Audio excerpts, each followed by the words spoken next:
is NDTV, and you're watching NDTV 24/7.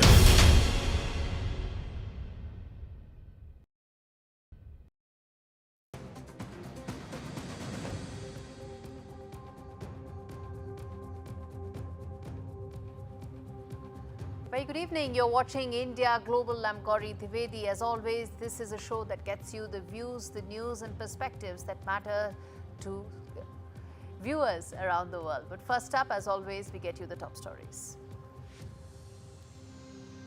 The Ivy League dream for Indian students look more distant than ever before as uncertainty and confusion grows. Trump administration looks to crack down on foreign students. Question remains, will they actually mine social media handles of foreign students? Lakhs of students come out on streets protesting against the Yunus regime. 15 lakh youth are on the streets calling for early elections. Yunus, under tremendous pressure, remains to be seen whether he will finally give in to the popular demand. Congress MP Shashi Tharoor's strong warning to Pakistan that there's been a complete change in paradigm as to how India responds to terror, and says that terrorists have realized that they will have a price to pay, even as his own party members are questioning why Tharoor spoke the way he did.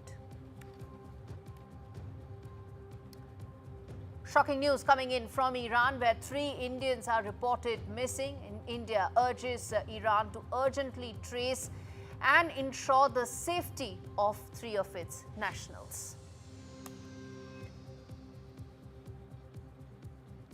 Well, another big disappointment and failure for Elon Musk as its Starship fumbles for the 3rd flight in a row. SpaceX Starship rocket explodes during test flight. This comes just days after Elon Musk said that his companies need his attention 24/7.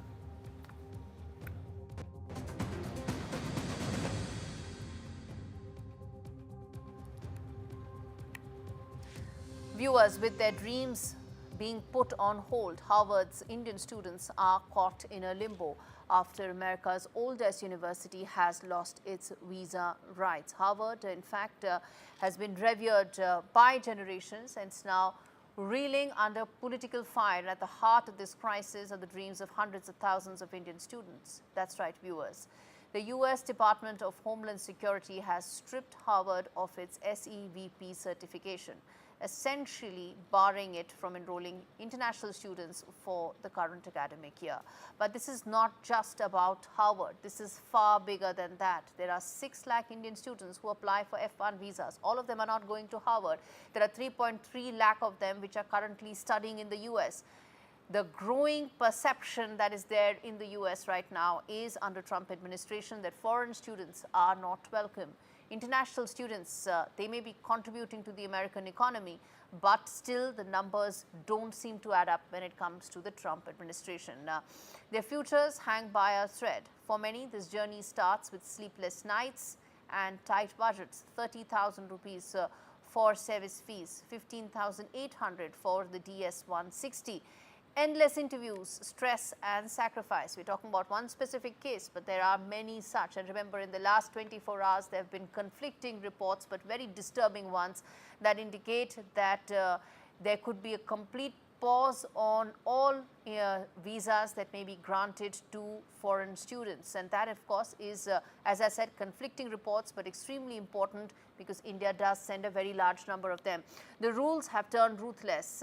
In fact, in one particular case, if your visa is at risk, well, then you speak against America. Online deportation looms. The cost of free speech, well, everything. For perspective, let's take into account how much an international student actually pays to study at NYU. I'm just putting out one case study for our viewers to understand the scale at which international students, including those from India, contribute to the American economy. And look what they're getting in return. They're getting uncertainty, confusion, and a complete lack of idea as to whether their future is secured or not. On your screens are some of those numbers. The amount of money that they pay to study, how much of it is non-refundable, how much of it is in phases, and all of it, of course, I wouldn't say it's down the road because, as I said, some reports are conflicting, but it does add to confusion. It does add to the kind of uncertainty that's looming. And on that note, in fact, I want to quickly put forth some of the big questions that we are asking on this debate when it comes to about whether Ivy League is now all about shattered dreams, delayed visas, and visa disappointments. I'm going to put that out for our viewers. Is the Trump administration, that's the first key question, is the Trump administration actually killing the American dream? It looks like that because there are, as I said, serious concerns regarding it. Next up, will social timelines actually now be scanned before academic transcripts? There are some reports that indicate it may be so. If that is the case, then look at where all the resources are actually going. They're not going into finding the top talent, they are going towards actually mining social media handles. Can America be made great without skilled Indian professionals? Simple question. At the end of the day, look at the number of American CEOs powering, the Indian American CEOs that are powering the American economy. Is this the end of the Ivy League dominance? And lastly, what recourse do Indian students have if their visas are denied? They're admitted, accepted in terms of their admission formalities completed, visa formalities not. Where do they stand? What is their recourse? To answer that, let me quickly now get in Aditya Surti, who is an immigration attorney, joining us live from the US to talk more about how things are likely to unfold. Do we have Aditya join us? Okay, let's quickly get him. Okay.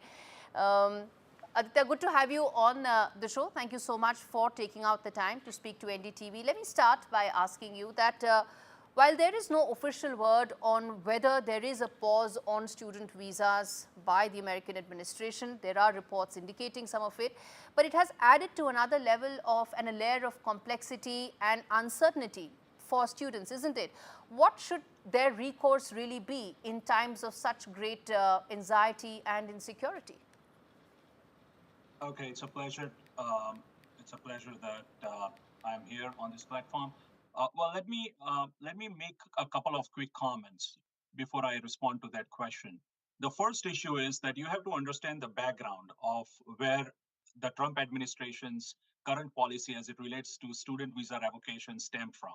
So the background of all this is laid in the 1952 law that basically says that the Secretary of State has broad discretionary powers to revoke student visas if they feel that the issuance of student visa is contrary to national policy interests.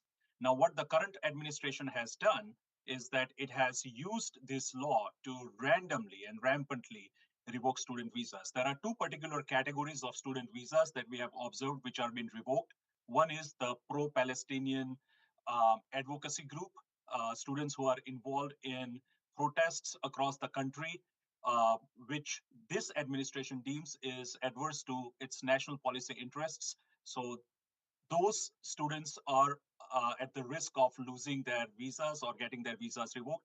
And the second category of students are those students who are who have some kind of a minor criminal infraction on the record. And we are talking about infractions. We are not talking about like actual crimes. So even if a particular student may have an infraction as minuscule as a traffic violation, then that student is facing a problem. What we as legal practitioners have been actively doing is filing lawsuits across the country, seeking injunctions against the revocation of these visas. And the other alternative is to procure the student status by filing reinstatement applications. Now, reinstatement of student visa applications take a while, but courts across the country are favorably issuing restraints against the revocation of these visas. So in fact, Aditya, one Indian American student did win recently. She won a legal reprieve against one such diktat that was passed against her for a traffic violation, in fact. But I want to come to the other aspect, reports that are coming in, very disturbing set of reports indicating that a possibly very extreme situation where social media profiles of students could actually be mined before deciding whether or not visa should be granted to them, even though they qualify on all academic credentials. That's disturbing. That is true. So they have started implementing all kinds of policies, including but not limited to having access to their social media accounts at the port of entry. When students arrive in the US after procuring the visa, they are looking into their WhatsApp profiles, their email profile, their the email histories, so on and so forth. The real problem here is that students who may have a pre-intended plan of action to settle in the US. So you have to understand that a student visa is not a dual intent visa. It is a single intent visa, which means that your intention of procuring the visa is to come to the US, finish your studies, and go back to your home country. If there is any conversation that they see or any material that they see on social media posts or WhatsApp messages, which leads them to believe that the intention of the student is to permanently settle down in the US, then that's a red flag. So students have to be extremely careful about not having participated in a course of communication that leads a third party to believe that their overall intent is to settle in the US. I'll give you an example. We had a situation recently in which a student, after procuring the student visa, comes to the port of entry here in the US, flies to the US, and then when accessed, there are conversations between her and her boyfriend, who is a US citizen, that look, once you land in the US, we are going to change your status from a student status to a green card applicant, and move on. So that resulted in her getting deported from the airport because her intention was not to just use the student visa to study here, but her intention was to use it to permanently settle down in the US. So those are the kind of conversations that can put you in trouble. Also, students have to understand that. I'm sorry, go ahead. Aditya, yeah, that's a red flag that you raised. But in terms of advice to students who are stuck in a situation, whether like Harvard, in a situation where they don't know, do they have enough time to go to another program? 15 days is actually a very short period of time, especially at a time when all programs have actually closed in on admissions, or students who are actually stuck in a situation where they've been accepted for a program but visas have been rejected. What advice would you like to give to them, specific advice, word of caution that could actually help them sail through these very uncertain times? Okay, so there are two pieces of information which I would like to share. One is that Harvard did win the lawsuit, right? As yesterday, a motion was granted by the district court in Massachusetts, which allowed Harvard to continue granting SEVIS approvals to its students. So Harvard did win this lawsuit. Secondly, students have to be cognizant of the fact that if they are coming to the US under the current administration to pursue an education, they are taking certain risks. And the biggest risk that they are taking is being at the mercy of the university's support. See, Harvard won the lawsuit because Harvard in itself initiated. It's an educational body that is so strong and that is so well grounded within the American educational system that it initiated this lawsuit. If you enroll in a university that does not have that support, then you should not waste your funds after getting enrolled in that university. You would rather go to a university that's going to back you up.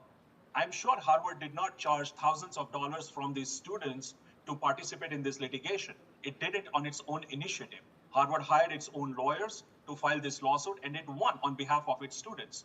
That's the strength That's a of the very university important point that you're we're looking making, at. but also limiting, because while Ivy League is an aspiration, a lot of Indian students aspire to be at the Ivy League campuses, at the Ivy League colleges, but several of them don't make it there, right? Which is when they look at probably rung below or two rungs below, because they still want to pursue their international education dreams in America. And what you're saying is that if an university is not powerful enough to take on the administration, do not try your luck there. That's essentially what you are saying, which brings me to ask you, yeah, go ahead, finish your point, sir.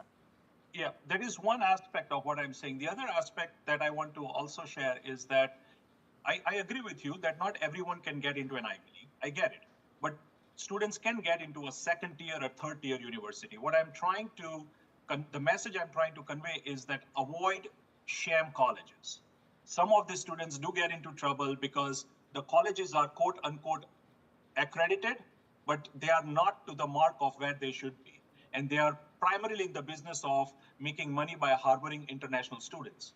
So students should try to avoid those kind of universities. That's what I'm trying to convey.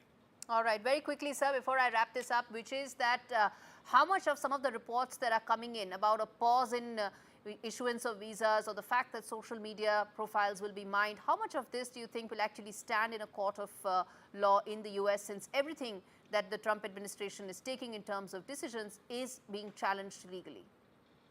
I think at the end of the day, the Constitution of the United States is the most powerful authority, and it will stand the test of time because the principles that are grounded in the Constitution, such as due process and First Amendment, will at any given time prevail.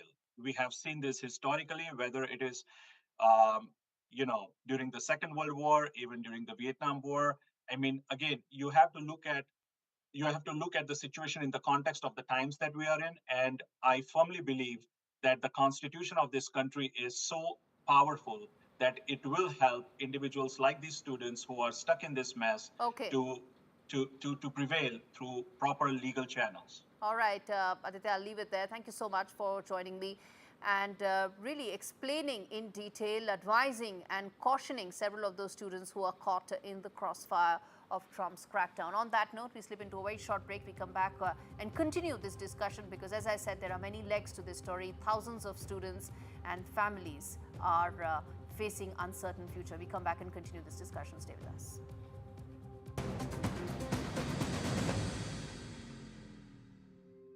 Just sorted my guaranteed over 50 plan with Sun Life.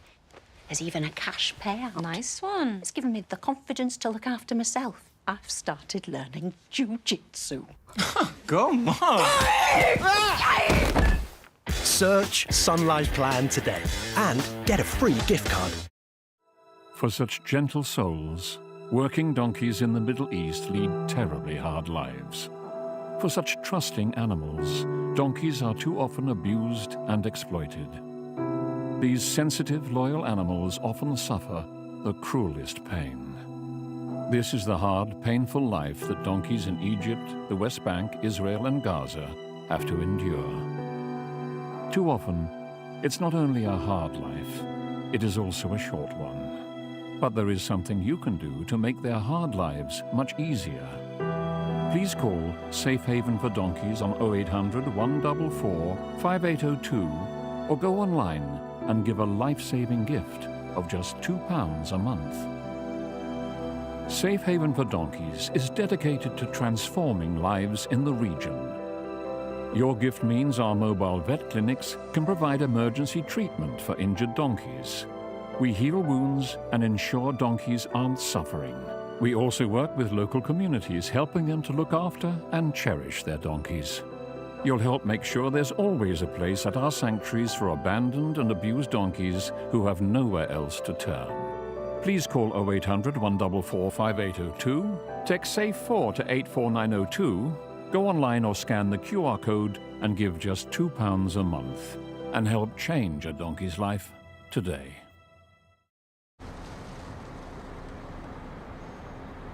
Life's full of times like this. Oh yeah. The gaps between the good stuff. Okay. Like killing time in waiting rooms. It's not long until you've had enough. David, it's time for some tombola. Working on that flat pack. Open for fun. Been bulking up the six-pack. Open for fun. Yes! I've won £11! All right, calm down. It's just a bit of bingo. Open for fun. This summer, take on the 1 Million Step Challenge for Diabetes UK. Just over 10,000 steps a day, 3 months, one life-changing challenge. Step for a happier, healthier you. Step for your loved ones. Step for everyone affected by diabetes. From the 1st of July, pound the pavement. And every pound you raise will help fund life-changing research and support. Because when you move, we move for everyone living with diabetes. So sign up for the 1 Million Step Challenge. Just search Step for Diabetes and take that life-changing first step today.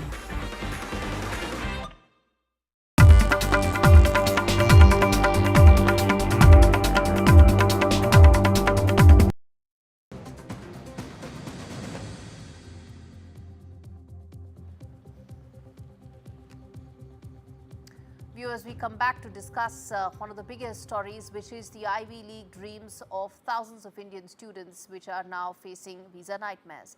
In a surprising turn, Indian students who are planning to begin their studies could also be caught in this crossfire. Western media claims that all student visa interviews have been paused. The American Embassy in India says that isn't the case, but the fact remains that there could be serious mining of social media profiles of students. And in fact, the Secretary of State Marco Rubio, there are reports indicating that he has effectively pressed the pause button on new visa interviews. Now, how is that going to shape up for students who are caught in the limbo, the uncertainty that exists for them? Remember, it's not just paperwork that's under review, it's also profiles that are under review. And these new rules will make discretion really the big word, where every visa officer will decide whether or not to grant that visa. Now, how this shapes up for students, what is the kind of impact? I want to get into important voices to discuss this in greater detail.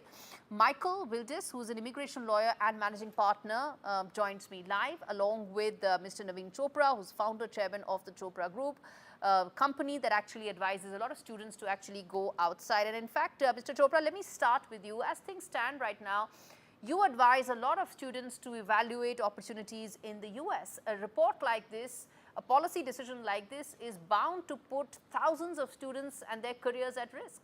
No visas being granted. Well, I mean, this is true partly because most Indian students, when they're applying to any destination, including to the United States, will have some fallback option in terms of applying to a couple of universities in maybe one or even two additional countries. There have been many changes to student visa regimes by the UK, by Australia, now the United States. So Indian students are always playing some sort of a percentage game. Now, the United States is by far the favored destination because of the education system first. Secondly, the US is the dream. It has been the dream for the last 200 years, which is why millions of people from all over the world migrated to the United States. Some by, of course, some by as victim of forced circumstance, but eventually, when they settled there, they contributed to the American economy and the American way, the American music, the American everything. So America is a country of immigrants. Now, the on the ground reality which exists in the United States, but and indeed in most Western countries, is one of low or negative population growth, aging populations, a large amount of demand for talent in key sectors. But those are big picture questions, all of them valid. But at the end of the day, for a student or her family, facing the prospect of not getting a visa despite getting admission could be heartbreaking. It is, but I will tell you that a very large percentage of them will just switch and go off to Australia or to England or Ireland or Germany or France or Netherlands or Italy. Okay. Okay.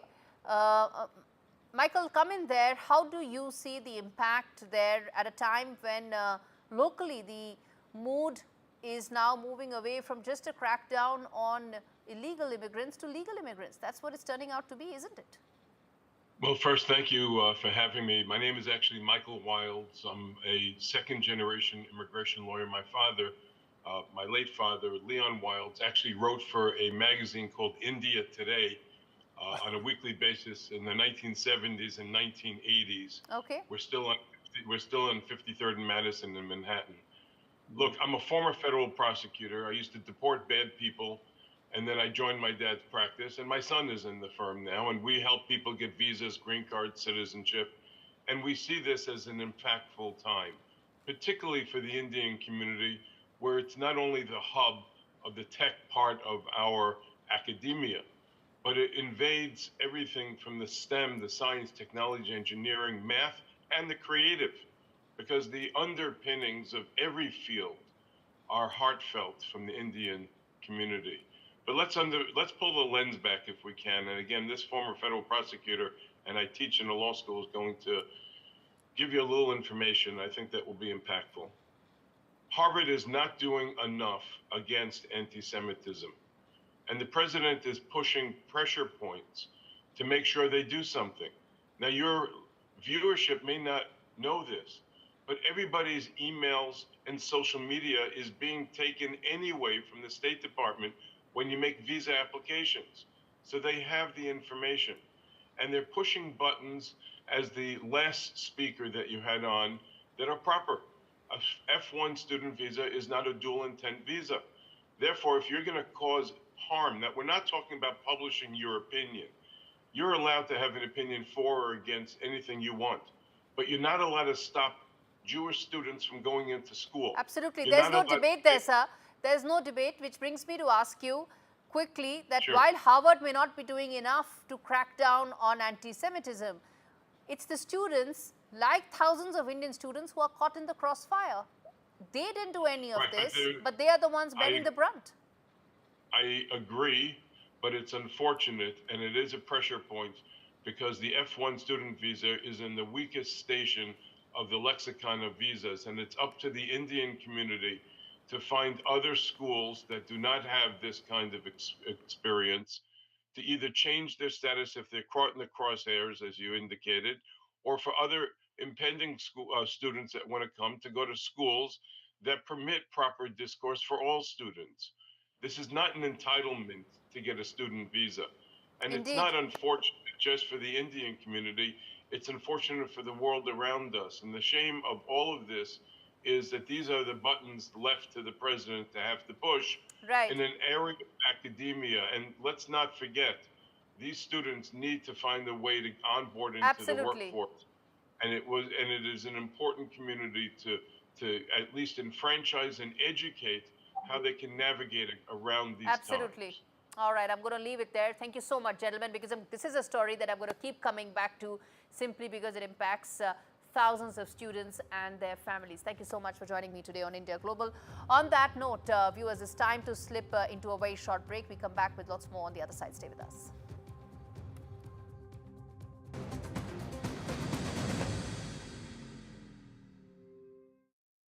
What they don't tell you about getting older is how much fun it can be. Enjoying all the things you've worked so hard for. Spending time with the people that really matter. Not to mention, finally finding that precious time for yourself. I don't want anything taking my best years away from me, but like so many people, I've seen the heartbreak that dementia can cause. That's why I'm asking everyone to order this essential free guide from Alzheimer's Research UK. It's called Your Brain Matters. We all know what's good for our heart and our lungs, but do you know how to keep your brain healthy too? Well, this guide tells you how, in 7 steps you can start taking right now, whatever your age. Just ring the number on screen to get your free copy. Inside you'll find facts and tips that can keep your brain healthy and help reduce your risk of developing dementia. It's advice you can really trust from leading dementia scientists. Read it, keep it, and check back whenever you need to. Order your free copy now. Call Alzheimer's Research UK on 0800 035 5984 or text BRAIN2 to 78866. Think of it as another way of planning for your best years, because your brain really matters. It's pandemonium, it's pandalicious, it's pantastic. It's the world of Panda Bingo. I like to make a cup of tea, get settled on the sofa and play Panda Bingo. It's like a little bit of me time. Well, me and the pandas. Whether I'm out and about on my mobile or just at home on the laptop, I can play my favourite Panda Bingo games anytime, anywhere. I just love it. Brilliant bingo rooms, great games, out of this world offers. Join today at pandabingo.com/bingo. From interesting tech startups to industry-leading companies, politics, sports, culture, curry, cricket. Oh, there's so much to talk about. Like me, if you too thrive on interesting conversations, this is a show you cannot miss. Watch this space to know more about all matters and all people that make Britain what it is today. Out of Britain, with me, Radhika Iyer.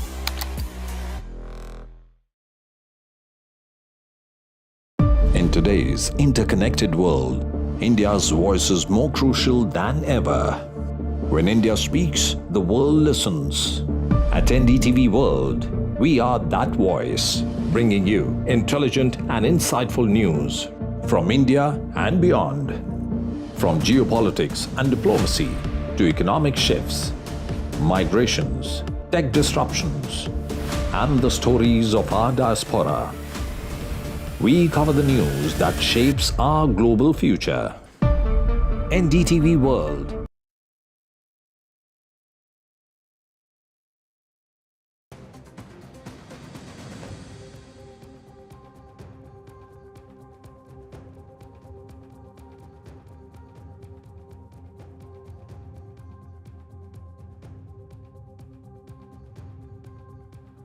Viewers, in just 48 hours, Bangladesh has gone from being tense to being on the edge.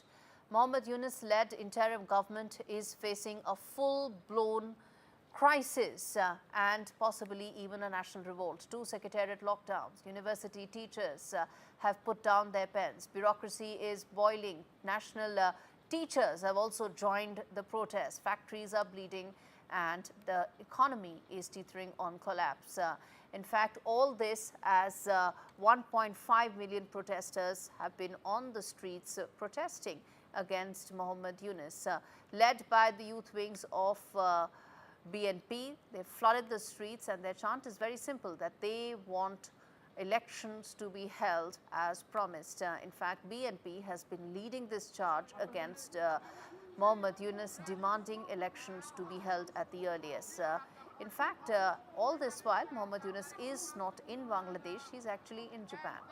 Now, there's an earthquake of dissent that he faces. Youth are on fire, demanding, as I said, accountability and an end to the authoritarian experiments. And which is why we ask that it is now youth versus Yunus that is unfolding in Bangladesh for a variety of reasons. They want jobs, they want reforms, all of which that they had been promised, but none of which has been delivered by Yunus. Which is why the big questions that we ask on India Global, as always, that in this showdown between the youth and Mohammed Yunus, what will be, who really stands with Mohammed Yunus at a time like this? Next up, can Yunus actually understand, comprehend the demands made by the youth? The reason for that is that there could be a disconnect. He's an 84-year-old man, and then there are these youngsters who are seeking change. Next up, can Yunus really ignore the clarion call that is being made for elections? It's not a call just by BNP, it's a call by the army, it's a call by student leaders, it's a call across the board. How long will he resist that pressure? And lastly, as chaos erupts, where exactly is Yunus? Why isn't he right now in Bangladesh trying to address the friction that is coming to fore? And he is in Japan. Before I open this up for the guests, I want to quickly first play out this ground report that we have for you from Dhaka, from ground zero, to really understand how things are unfolding on the streets of Bangladesh. Batin Biplab, who joins us and gives this report from Dhaka to tell us what really is unfolding in Bangladesh. Listen in. From the capital of Bangladesh, Dhaka, and it's the biggest rally for establishing youth political right by Bangladesh Nationalist Party and 3 bodies of this party, Jubadol, Shetsashavak Dol, and Chhatradol. They are already gathered in front of their central office and And if I want to show you the rally, you just see the huge number of activists of Bangladesh Nationalist Party. They mostly from Jubadol, Chhatradol, and Shetsashavak Dol. they already gathered in front of their office. And the political leaders of Bangladesh Nationalist Party said to us that they want to establish the rights of the youth. And, the acting chairperson, Tariq Rahman, addressed to scheduled to address the chief guest in this procession. And, we will join virtually, and the leaders of Bangladesh Nationalist Party, Khandakar Musharraf Hussain, and they are also standing committee member, Khandakar Musharraf Hussain, Abdul Moin Khan, Amir Khusru Mahmud Chaudhry, and Salahuddin Ahmed. Four leaders already gathered in front of this of the stage. Already you see the stage set up in front of BNP central office, and a huge number of activists from different districts of Bangladesh. In this youth political rights rally, not only Dhaka supporter, beside Dhaka, there are 4 district supporters gathered here, like Sylhet, Madaripur, Faridpur, and Mymensingh. And this is the end of the planning of BNP.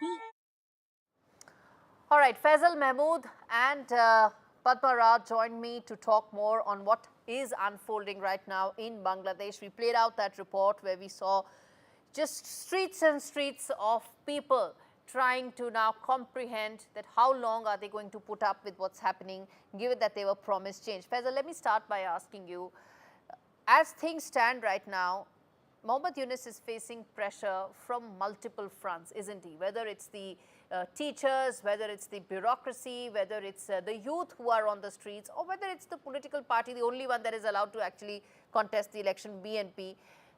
All of them are up in arms because they feel that what they were promised hasn't been delivered. How do you see the situation right now on ground, and what do you think is the reason why people are on the streets? Thank you, Gauri. Yes, situation is a bit tense out there because, as you mentioned, the largest political party, Bangladesh Nationalist Party, they demand an election, like an exact election date. And they're showing their organizational power on the streets of Dhaka because, they have mustered this huge, large crowd in the center of Dhaka to place just one demand, like declare an election date. That's their basic demand. But what Dr. Yunus has tried, if I have to borrow the word from the Game of Thrones, he just wanted to break the wheels, and that's not an easy job. He wanted to bring a lot of changes in the bureaucracy in other places as well, in the administration, in the whole process. And there is resistance from every quarters because people want this status quo to be maintained because they don't want these systems to be changed. And Dr. Yunus, before declaring an election, he wants this change to take place because he believes that if there is a status quo and an election will take place, then nothing will actually change. So that's why there's sort of like a standoff. But again, Dr. Yunus has declared that the election will take place between January and January and June. So there's a 6-month gap. But the political parties led by BNP, they are not convinced. They want an exact election date. And there is the actual standoff because without an exact election date, they're sort of like they're feeling agitated, because in the past 1 decade, there was no proper election. And BNP is sort of like scared that when will the next real election will take place. So that's why they're agitated. Okay, so that seems to be a very simplified explanation to a complex problem. One is, of course, pressure from BNP, which played a very important role in the churn that actually led to Mohammad Yunus coming to power. But Padma Rao, come in there in terms of how things are unfolding in Bangladesh. Pressure points are multiple, and let's take those visuals. Let's play that out once for our viewers. In terms of even if you say 1.5 million people on streets, maybe an exaggerated number, but it still indicates the extent to which people are unhappy with Mohammad Yunus and the promises he made. Thank you, Gauri. Thank you for having me. I'm sorry if you hear a beep, but I don't have electricity where I am. I agree with Faisal, that these are primarily three groups that are close to the Bangladesh Nationalist Party, which hopes to win an election because it's been out of power for very long. Sheikh Hasina has been sort of prominent in rule, and she was driven out of the country. Now, it's important to remember, who are, when we say that these are students' groups, let's not forget that it was a students' group movement primarily that propelled Mohammed Yunus to the role of interim advisor to start with. So now what happened to those students? Now those students are now a political movement, a fledgling political movement called the National Citizens Party of Bangladesh, or National Citizens Movement. And that is, those are the people who wanted him to be the interim advisor. So my personal reading of this delay in the elections is because, they are a fledgling movement. If elections were to be announced in December, then they would not be able to consolidate themselves as a political organization vis-a-vis, the huge BNP, and of course the Awami League is out of the picture now. So I think that what they're trying to do is buy time to, hold the elections and also be able to hopefully compete in those elections, and perhaps, who knows, even with Professor Mohammed Yunus as their candidate. So I think that is what is happening, but I would really be interested in knowing, perhaps Faisal could enlighten us on who exactly are these groups, Faisal. When we say students, yes, there are a lot of civil rights activists, there are a lot of lawyers, there's certainly a lot of stuff that has gone wrong in Bangladesh. The elections were not announced within 6 months of Professor Yunus taking over in August last year. So if he now pushes it forward to January to June. In fact, there's a statement that's coming from Mohammed Yunus, who is in Japan right now, and he has in fact said that general election will be held in Bangladesh by June next year under any circumstances. Yes, that's what he has said. That's what I'm referring to, Gauri. Yeah, and in the backdrop of that, it is unclear as to whether he's actually responding to the pressure that's happening on ground or not. But Faisal, respond to... Yeah, no, you've been speaking, but yeah, 10 seconds, yeah. If I may just finish, please. I just wanted to say that if he is serious about holding elections, January to June is too vague a period. Perhaps it might help if he were actually to name a date, because I think that is what the BNP is waiting for. And when, we say students groups on the streets, then I'd really like to know, I'd be interested in knowing the exact composition of these students groups. Okay, Faisal, respond to that very quickly. Which are these students? Which are these students? These are the youth wings of BNP. Shetchashebok Dal, Jubo Dal, these are like the youth wings of BNP. That's it. Yeah. Okay, I'm going to leave it there. Thank you so much, both of you, for joining me. As far as how Bangladesh is unfolding, well, viewers, bottom line really is that while Bangladesh remains on the edge, Mohammed Yunus has booked a window seat to Tokyo. Yes, when teachers strike, civil servants revolt, and 1.5 million protesters flood Dhaka, the interim Prime Minister decided it's the perfect time for cherry blossoms. Mohammed Yunus, remember, is caught between competing demands for reform and elections. He promised both of these when he came to power last year. But it's the youth of Bangladesh that feel most shortchanged. Remember, Yunus came to power ostensibly riding a student revolution, and with no change on ground, a worsening economy, which has led to shrinking opportunities, the youth of Bangladesh are demanding answers. And in fact, with an impending showdown with the army, Mohammed Yunus is running out of time, or at least that's what it seems. And while there is still no clarity as far as when that election schedule will be announced, saying it would be as early as June next year will hardly assuage any of the frayed nerves. The reason why people are on ground is because they need answers. Vague references will not satisfy them. On that note, a quick break. We come back with more stories on the other side.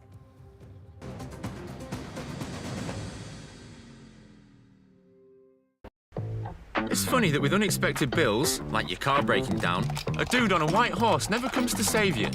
You can't park there, mate. And your kid's wizard obsession doesn't work on broken boilers. This is where Lending Stream come in. Short-term loans from £50 to £1,500. Apply online, 6 months to pay it back. Take back control with a short-term loan from lendingstream.co.uk. Representative APR 1,271%. I think that there's something that's always there that I just need to uncover. Like, I know I'm gonna get there, but I have to be patient with myself. That's probably the scary part for me. And it's okay, like, if you completely pivot and change.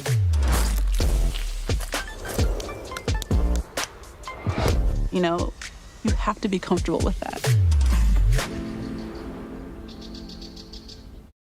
Sun's out, fun's out. At Tesco Mobile, our deals will help you get the most out of summer. Get a SIM with 100 gigs of data for just £16 a month with Club Card prices. And what's more, we'll help you save on your summer activities by collecting £20 worth of Club Card points too.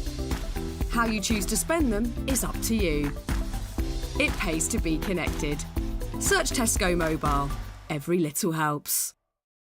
It's been a difficult year for our family. We're finally going through my Tom's things. He loved music. I want to make him proud, and that starts by making sure our son is protected. Welcome to British Seniors, the UK's #1 rated provider of over 50s life insurance. How can I help? Hi, I'd like a quick quote. You've come to the right place. We're proud to offer our seniors lifetime guarantee. With 100% of claims having been paid, we guarantee your premiums will never go up and that you'll speak to one of our specialists in the UK. That's great. Depending on your age, your loved ones can get a cash payout up to £10,000 and the cover is in place for your whole life. What are the next steps? It couldn't be easier to apply. If you're a UK resident aged 50 to 80, you're guaranteed to be accepted and you can arrange everything in a matter of minutes. There are no medicals or blood tests. Prices start from just £4.52 a month for £1,000 of cover. That's less than I thought. That money could help with my funeral costs or be left as a gift for the family. I'll do it. As the UK's #1 rated provider of over 50s life insurance, we're proud to protect thousands of families across the UK. Plus, when you sign up, you'll receive a £135 gift card and free 24/7 GP advice and health services. Be proud to protect your loved ones with British Seniors. To get a free quote today, call our UK team 9989 or visit britishseniors.co.uk.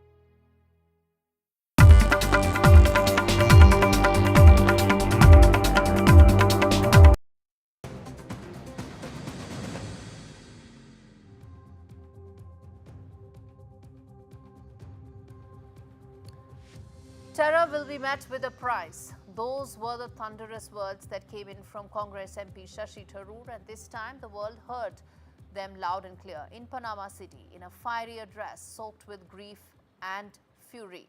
In fact, Shashi Tharoor slammed Pakistan in no uncertain terms for decades of exporting terror. From Mumbai to Pulwama and now to the blood-soaked soil of Pahalgam. We've mourned, we've pleaded, no more, India has acted. That's what Shashi Tharoor said, citing bold strikes across the line of control and deep inside Pakistan's heartland. Pakistan's terror factories are no secret. Even Western agencies had real-time intel during 26/11, yet not a single mastermind behind the massacre had faced justice. From Kashmir to Kansas, the blood trail leads back to Rawalpindi, and now India's message is crystal clear. The sindoor on our women's foreheads will match the blood of the killers. The world must choose complicity or consequence, because India will not suffer in silence.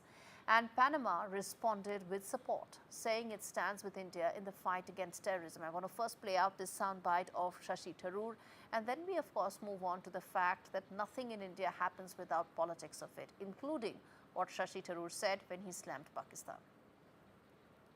And let me say to you, this is going to be the new normal. Our Prime Minister has made it very clear. Operation Sindoor was necessary because these terrorists came and wiped the sindoor off the foreheads of 26 women by depriving them of their husbands and their married lives. In fact, there were some women who cried out, "The terrorists kill me too." And they said, "No, go back, tell what happened to you." We heard their cries, and India decided that the color of the sindoor, that vermilion color on the forehead of our women, will also match the color of the blood of the killers, the perpetrators, the attackers. That was Shashi Tharoor, part of the global diplomatic outreach of India, where it's telling all important 32 countries around the world why India acted, why Operation Sindoor happened, because there was a Pahalgam terror attack. And as Shashi Tharoor spoke, he won applause, he won solidarity and unity from several of these countries where he visited. He also got brickbats from his party. The Congress, in fact, hit back saying that Shashi Tharoor seems to be speaking from the same sheet as BJP spokespersons. As I said, viewers, there's politics over this as well, and that's exactly what happened. Udit Raj, the man you are seeing on the other end of the screen, spoke against these comments, saying that Shashi Tharoor doesn't speak like an Indian member of parliament, but more like BJP spokesperson. Listen in. Shashi Tharoor ji BJP के super प्रवक्ता हैं, जो BJP के लोग नहीं कह पा रहे हैं। मोदी जी की चमचागिरी या मोदी जी का गुणगान जितना वो नहीं कर पा रहे हैं, और बीजेपी के लोग उससे ज़्यादा शशि थरूर कर रहे हैं। शशि थरूर को पता है कि पहले की सरकारों ने क्या किया। पहले की सरकारें ढोल नहीं पीटती थी। सेना की कार्रवाई का लाभ लेने के लिए कांग्रेस पार्टी उसको पब्लिक डिक्लेयर नहीं करती थी।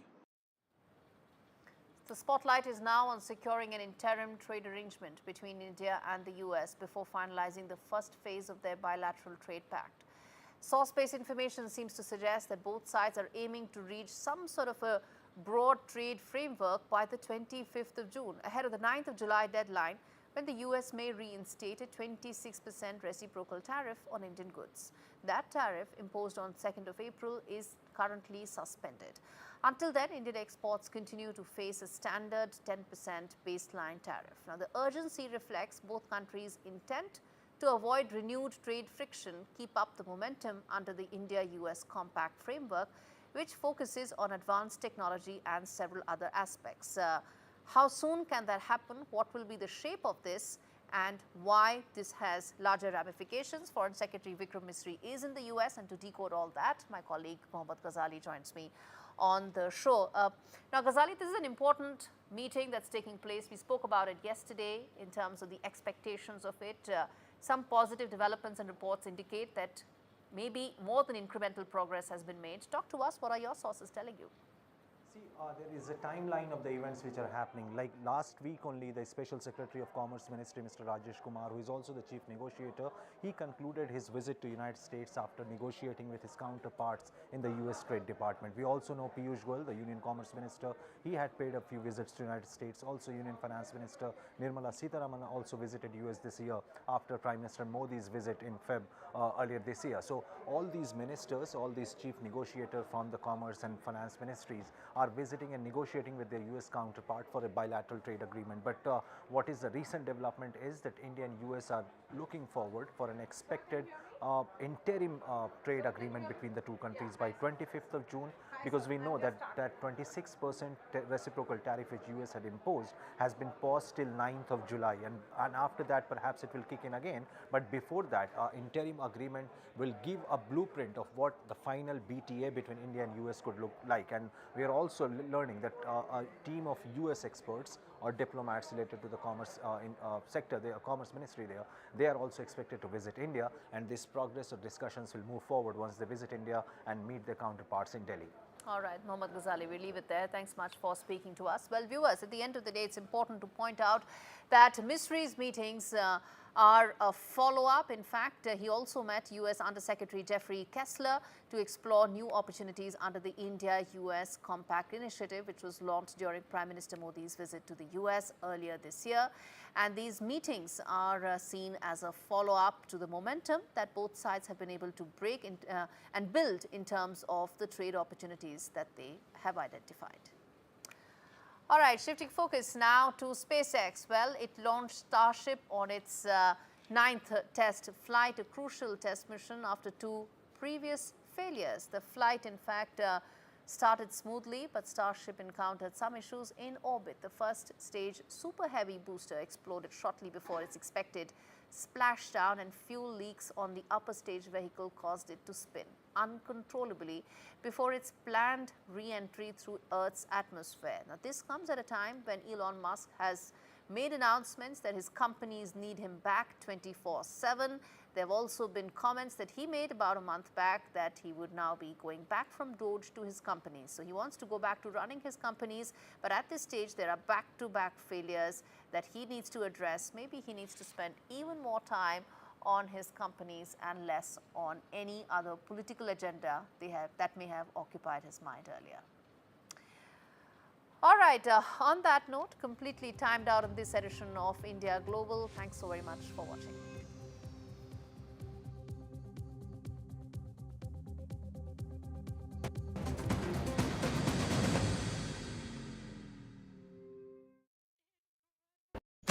With 3, save £336 on the Samsung Galaxy S25 Ultra. And claim a Galaxy Tab A9 Plus worth £259 when you buy today. Search 3 or head in-store today. Life needs a big network. In People's Postcode Lottery's June draws, you could win a share of £17.8 million. For the chance to win, sign up before midnight on the 31st of May. When I woke up, they said, Alyssa, you've got leukemia. We found out that the chemo wasn't working. Cancer is still the biggest killer of children in the UK, but innovative new treatments could help beat cancer for more children like Alyssa. I'm cancer-free now. Text, call or search to give £3 a month and help build a new children's cancer centre at Great Ormond Street Hospital. So together, we can save more lives. I bought cars on finance, so I've made my claim. If our lenders charged hidden commissions, then I'd made my claim. I could be on thousands. I've made my claim. I've made my claim. I've made my claim. I've made my claim. It's so quick and simple. You could be owed thousands in hidden commissions from vehicles bought on finance since 2007, even without the details. I've made my claim. Trust myclaimgroup.co.uk. Claims made simple. For such gentle souls, working donkeys in the Middle East lead terribly hard lives. For such trusting animals, donkeys are too often abused and exploited. These sensitive, loyal animals often suffer the cruelest pain. This is the hard, painful life that donkeys in Egypt, the West Bank, Israel and Gaza have to endure. Too often, it's not only a hard life, it is also a short one. But there is something you can do to make their hard lives much easier. Please call Safe Haven for Donkeys on 0800 144 5802 or go online and give a life-saving gift of just £2 a month. Safe Haven for Donkeys is dedicated to transforming lives in the region. Your gift means our mobile vet clinics can provide emergency treatment for injured donkeys. We heal wounds and ensure donkeys aren't suffering. We also work with local communities, helping them to look after and cherish their donkeys. You'll help make sure there's always a place at our sanctuaries for abandoned and abused donkeys who have nowhere else to turn. Please call 0800 144 5802, text SAFE4 to 84902, go online or scan the QR code and give just £2 a month and help change a donkey's life today. Just sorted my guaranteed over 50 plan with Sun Life. There's even a cash payout. Nice one. It's given me the confidence to look after myself. I've started learning jiu-jitsu. Come on!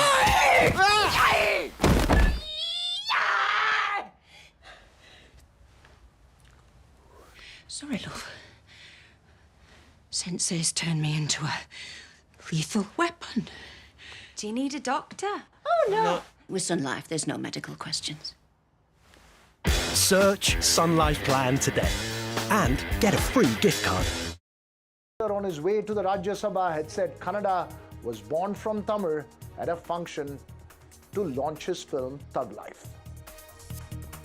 The government may be set to impeach Justice Verma tainted in the cash controversy and begin the process in the next session of Parliament, according to sources.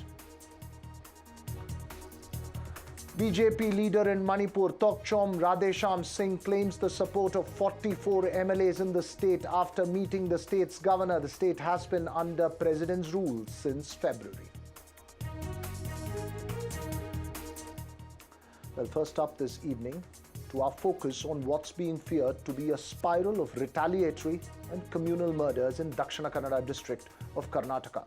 There were tense moments and prohibitory orders in place in some parts as a large crowd gathered for the funeral procession of 35-year-old Abdul Rahman, who was murdered yesterday by motorcycle-borne assailants with swords.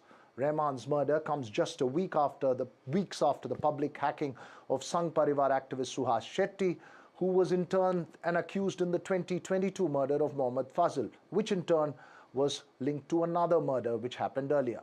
Why is it so difficult to break the cycle of violence? Has politics fueled a sense of impunity? A special panel up ahead, but first, my colleague Deepak Bupanna has this report. Large crowds gathered and there was palpable tension in Bantwal town of Dakshina Kannada district as family and friends bid goodbye to 35-year-old Abdul Rahman, who was murdered last evening by motorcycle-borne assailants with swords. Even as the accused are yet to be identified, the underlying fear is that this could be another communal hate crime in a retaliatory cycle between radical groups. An incident was reported in Bandwala rural police station limits at around 3:30 this afternoon, in which two youths who had gone near a house to dump sand were attacked by unknown miscreants with sharp weapons. Of the two youths, one has succumbed, another is injured and is being treated at the hospital right now. We are yet to identify the assaulters as well as the motive behind the assault, which we will be doing shortly. A case in this regard has been registered at Bantwal rural police station and investigation is underway. To keep the lid on a tense atmosphere, prohibitory orders have been imposed in Mangaluru and 5 neighbouring taluks until Friday. As expected, the murder, which comes just weeks after the brazen murder of right-wing activist Suhas Shetty, who was accused in the 2022 murder of Mohammad Faisal, has now snowballed into a full-blown political exchange between the BJP and the Congress. इस प्रदेश में जहाँ कहीं भी कुछ communal clashes हो रहे हैं, उसके लिए सिर्फ और सिर्फ कर्नाटक की कांग्रेस सरकार की मुस्लिम तुष्टीकरण की नीति, हिंदू समाज का अपमान और लगातार हिंदू समाज के ऊपर होता हुआ आक्रमण है. ತನಿಖೆ ಎಲ್ಲ ಹೊರಗೆ ಬರಲಿ, ತನಿಖೆಯಾಗಿ ಎಲ್ಲ ವಿಷಯ ಹೊರಗೆ ಬರಲಿ. ಯಾಕಂದರೆ ನಾವು ಭಾರತೀಯ ಜನತಾ ಪಾರ್ಟಿ ಥರ ಪ್ರಚೋದನಕಾರಿಯಾಗಿ ಮಾತಾಡ್ತಕ್ಕಂಥ ಜನ ಅಲ್ಲ. ಅವರಿಗೆ ಲಂಗು ಲಗಾಮ್ ಇಲ್ಲ ಅವ್ರ ಬಾಯಿ ಮೇಲೆ. ನೀವು ನೋಡಿದ್ದೀರ ಯಾವ ರೀತಿ ಮಾತಾಡ್ತಾರೆ ಅಂತ. ಅವರ ಸಂಘ ಪರಿವಾರ ಮತ್ತು ಅವರ BJP ಪಕ್ಷ ಮುಖಂಡರುಗಳು ಅವರಿಗೆ ಅವಕಾಶ ಸಿಕ್ಕಿದ್ರೆ ಒಂದು ಹತ್ಯೆ ಅಥವಾ ಒಂದು ಶವ